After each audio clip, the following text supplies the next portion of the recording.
Hello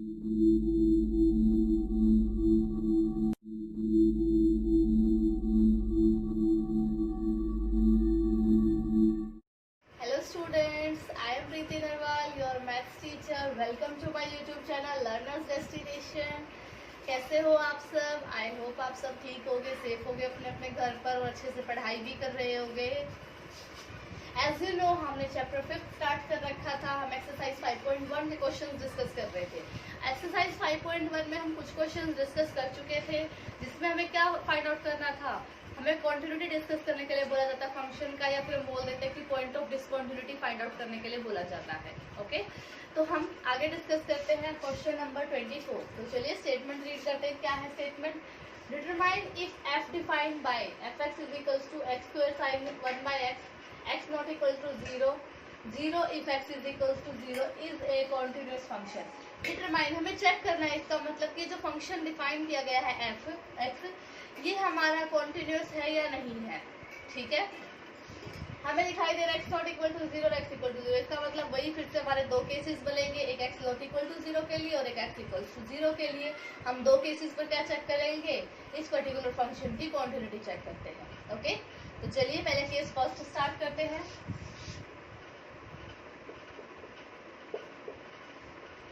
quantity check करने के लिए हम क्या करते हैं? हम फाइंड आउट करते हैं उस पर्टिकुलर पॉइंट के लिए लिमिट की वैल्यू और साथ के साथ फंक्शन की वैल्यू। और अगर दोनों इक्वल आ जाती है तो हम क्या बोल देते हैं? Function is continuous eight that particular point, या फिर उस पर्टिकुलर इंटरवल के लिए। यही चेक करते हैं।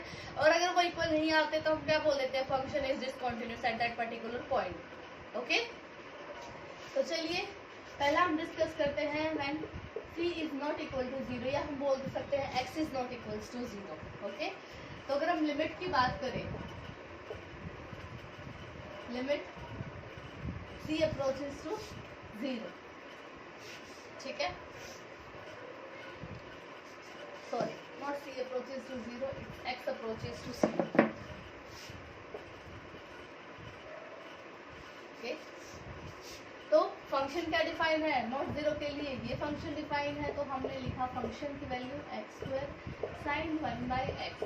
हम जैसे ही लिमिट पुट करेंगे सी स्क्वायर साइन 1 बाई सी, इसको मान लेते हैं इक्वेशन फर्स्ट। अब बात आती है फंक्शन की, F of C, C not equal to 0 के लिए फंक्शन भी यही डिफाइंड है, तो direct value C square sine 1 by C, इसको इक्वेशन सेकंड मान लेते हैं। तो फ्रॉम फर्स्ट एंड सेकंड हमें क्या मिला?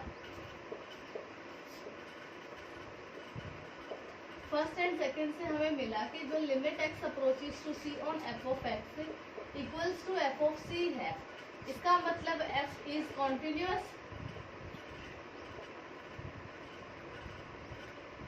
whenever c is not equals to 0, कि जब भी c की वैल्यू 0 के इक्वल नहीं होगी हमारा फंक्शन क्या होगा? कॉन्टिन्यूअस होगा। क्या चेक किया हमने? लिमिट की वैल्यू चेक की उस पर्टिकुलर के लिए, और उसके बाद हमने फंक्शन की वैल्यू चेक की। अगर वो दोनों इक्वल आ जाते हैं दैट मीन्स कॉन्टिन्यूअस, अगर इक्वल नहीं आते तो दैट मीन्स डिसकॉन्टिन्यूअस। ओके, अब डिस्कस करते हैं इसका केस सेकेंड।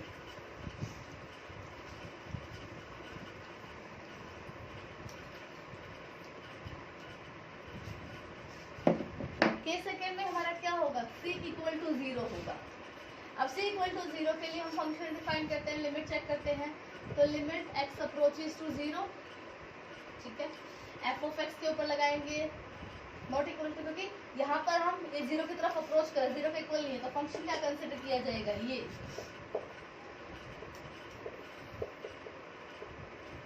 ये चीज है। अब अगर हम इस पर तो देखें तो सिंपली 0, ठीक है, साइन 1 बाई एक्स, लेकिन यहाँ थोड़ा सा कंफ्यूजन है, इसको सोल्व करना पड़ेगा पहले।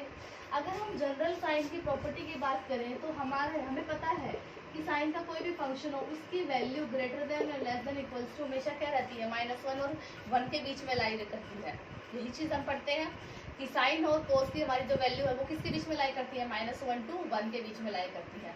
अगर हम दोनों साइड एक्स स्क्वायर से मल्टीप्लाई करते हैं तो -x square less than equals to sine 1 by x less than equals to x square, ये चीज़ होगी। तो एक्स को हमने मल्टीप्लाई, हमने जैसे एक्स स्क्वायर से मल्टीप्लाई किया। अब हम इस पर अगर लिमिट अप्लाई करते हैं x टेंड्स टू 0, तो x अप्रोचेस टू 0, इन सब पर अलग अलग अप्लाई होगी, इस पर यहाँ पर लिमिट अप्लाई होगी x approaches to 0 x square sine 1/x less than equals to limit x approaches to 0 x square. ठीक है, अगर यहाँ से बात करें तो इस पर्टिकुलर की लिमिट, इसका मतलब क्या आ गई, ग्रेटर देन इक्वल टू 0, क्योंकि यहाँ भी वैल्यू 0 आएगी और यहाँ भी वैल्यू 0 आएगी। इसका मतलब इनकी प्रोडक्ट पर अगर हम लिमिट अप्लाई करते हैं तो उसकी वैल्यू क्या आई, greater than equal to 0 and less than equal to 0। That means greater than भी और इक्वल टू भी और लेस देन भी और इक्वल टू भी, इसका मतलब क्या हुआ, इक्वल टू 0। दैट मीन्स इस पर्टिकुलर के लिए यहाँ से अगर हम वैल्यू निकालना चाहें तो क्या वैल्यू आ गई, 0। ठीक है, अगर अब इसी के लिए एफ ऑफ 0 की बात करें, फंक्शन x इक्वल टू 0 के लिए 0 ही है। इसको इक्वेशन फिर से फर्स्ट मानते हैं, सेकंड मानते हैं, तो फर्स्ट और सेकंड से अगर हम चेक करें तो लिमिट की value on x approaches to 0 on f of x equals to f of 0। That means f is continuous at x equals to 0। यही चीज है। तो इस केस में हमने क्या डिस्कस किया कि c इक्वल टू 0 हमने लिया। इसके लिए तो हम डायरेक्ट बोल सकते थे 0, लेकिन इसके लिए हम डायरेक्ट नहीं बोल सकते, हम इनकी प्रोडक्ट के ऊपर हमें बात करनी होगी। प्रोडक्ट पर बात करने के लिए हमने साइन की किस प्रॉपर्टी का यूज किया कि जो साइन की वैल्यू है, जो रेंज है, वो किसके बीच में है, -1 to 1 के बीच में है। फिर हमें प्रोडक्ट में चाहिए था x स्क्वायर, तो हमने क्या किया, पूरी थ्रू आउट इस लीनियर इनइक्वेशन इक्वलिटी को क्या कर दिया, x स्क्वायर से मल्टीप्लाई किया। x स्क्वायर से जैसे ही मल्टीप्लाई करेंगे तो -x square is greater than equal to x square into sin 1/x less than equals to x square. फिर हमने लिमिट अप्लाई किया, क्योंकि हमें लिमिट की वैल्यू भी फाइंड आउट करनी थी। तो लिमिट x अप्रोचेस टू 0, इस पर डायरेक्ट अप्लाई होगा तो 0, इस पर डायरेक्ट अप्लाई होगा तो 0। इसका मतलब इस पर्टिकुलर की value greater than equal to 0 and less than equal to 0 के बीच में आ गई। इसका मतलब वो वैल्यू किसके इक्वल है, 0 के इक्वल है। फिर हमने फंक्शन की वैल्यू चेक की, दोनों ही क्या आ गई, इक्वल आ गई। इसका मतलब continuous at x equal to. Case first discuss किया था हमने when x is not equal to 0, उसके लिए भी फंक्शन कॉन्टिन्यूअस था। केस सेकंड डिस्कस किया जब हमारा x इक्वल टू 0 है। दोनों ही केसेस में फंक्शन कैसा रहा, कॉन्टिन्यूअस। दोनों ही केसेस में फंक्शन कॉन्टिन्यूअस रहा। इसका मतलब कोई भी पॉइंट ऑफ डिसकंटिन्यूटी इस पर्टिकुलर फंक्शन के लिए नहीं है। दैट मीन्स ये फंक्शन क्या है, एवरीवेयर कॉन्टिन्यूअस है।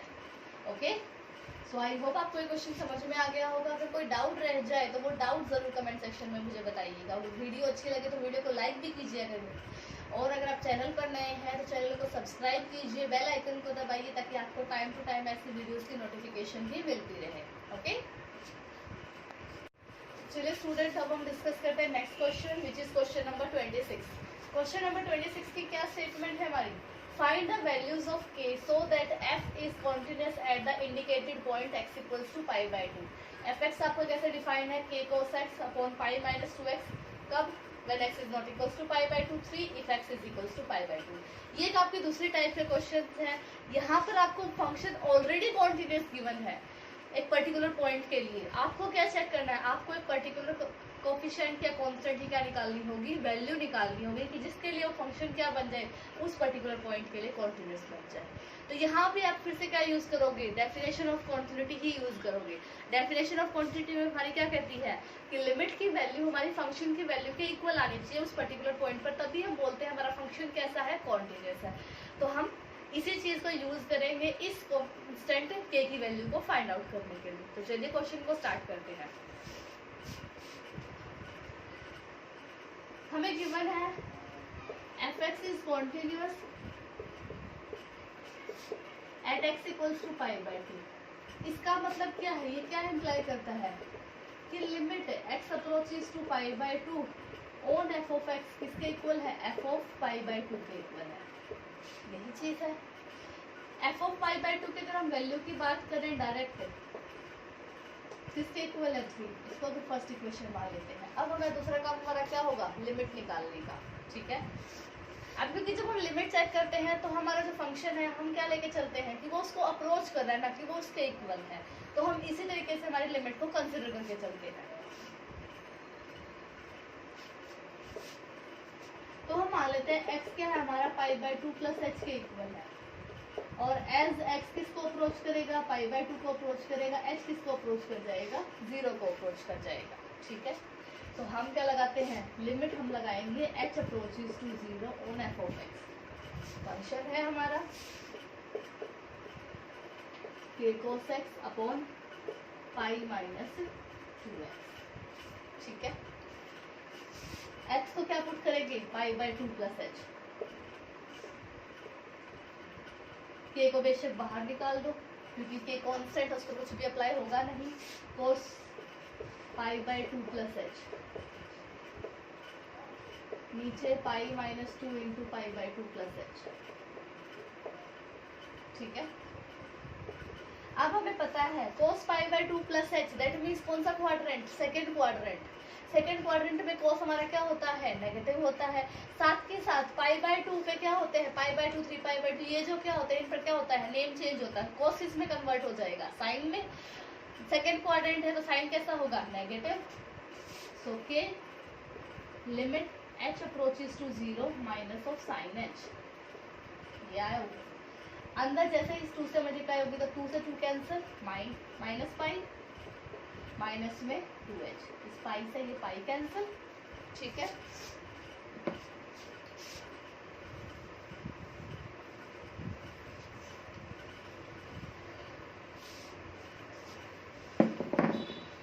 तो आपका क्या बचा, limit h approaches to 0 k into आपका आया माइनस साइन h, इस 2 को बाहर निकाल देते हैं, माइनस h। ये चीज आई।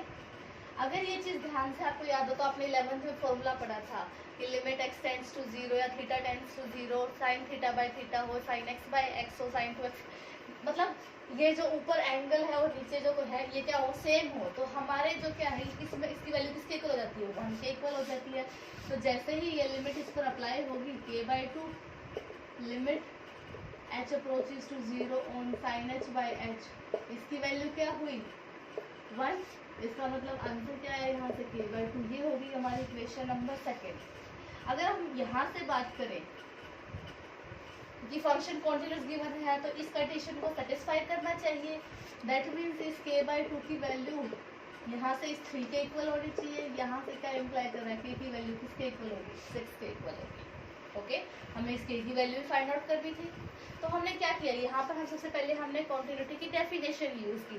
डेफिनेशन क्या कहती है कि लिमिट की वैल्यू और फंक्शन की वैल्यू उस पर्टिकुलर पॉइंट के लिए इक्वल होनी चाहिए, तभी वो फंक्शन उस पर्टिकुलर पॉइंट के लिए क्या होता है, कॉन्टिन्यूस होता है। यही चीज़ हमने पढ़ी थी, तो हमने उसी डेफिनेशन को यूज किया। तो सबसे पहले तो जो हमें गिवन फंक्शन था उससे हमने फंक्शन की वैल्यू π/2 पर निकाली, वो कितनी है, 3 है। फिर हमें लिमिट निकालने के लिए x को क्या सपोज किया, x हमने π/2 प्लस h मान लिया। तो जैसे ही x π/2 के इक्वल जाएगा तो π/2, यहाँ से आप वैल्यू निकालोगे तो h की वैल्यू क्या जाएगी, 0 की तरफ जाएगी। तो हमने limit h approaches to 0 function लिया, जहाँ जहाँ x था वहाँ क्या पुट करेंगे, π/2 प्लस h पुट करेंगे। π/2 प्लस h कोस, फिर जैसे ही अप्लाई होगा नेम चेंज होगा, साथ ही साथ सेकंड क्वाड्रेंट है तो नेगेटिव हो जाएगा, माइनस ऑफ साइन h। यहाँ हमने अंदर सॉल्व किया था, 2 से 2 cancel, minus pi minus h। इस पर जैसे ही लिमिट लगेगी तो वैल्यू क्या हो जाएगी, 1। यहाँ से वैल्यू आई k/2 लिमिट की वैल्यू, क्योंकि फंक्शन कॉन्टिन्यूस था तो लिमिट की वैल्यू फंक्शन की वैल्यू के इक्वल आएगी। तो हमने k/2 को 3 के इक्वल रख दिया और हमारा k किसके इक्वल आ गया, 6 के इक्वल आ गया। इस k की वैल्यू हमें क्या करनी थी, फाइंड आउट करनी थी। ओके, आई होप आपको क्वेश्चन समझ में आ गया होगा। अगर आपको कोई डाउट रह जाए तो डाउट ज़रूर कमेंट सेक्शन में मुझे बताइए। वीडियो भी अच्छी लगे तो वीडियो को भी लाइक कीजिए, और चैनल पर नए हैं तो अगेन सब्सक्राइब कीजिएगा चैनल को।